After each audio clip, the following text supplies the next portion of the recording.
Hey, Build Your CNC. I wanted to give you an update after 10 years of using your BlueChick CNC machine. So here is the BlueChick 12 by 36 CNC machine after about 11 years of use.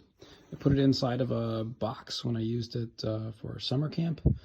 I've lost some parts. The back panel somehow disappeared in one of the camps I ran. The wiring has been very ad hoc, but has somehow survived.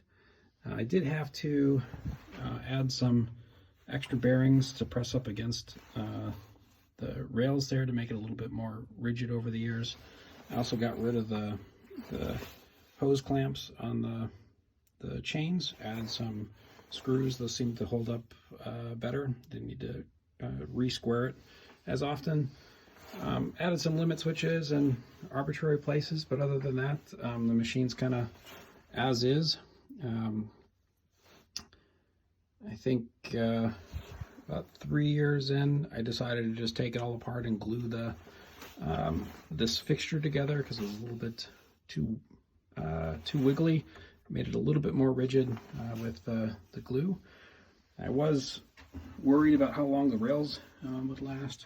You can see that, this is kind of what it looks like new, and after 11 years of use, there is some wear, but for the most part, it's still very rigid, still really rigid, and gets pretty decent cuts.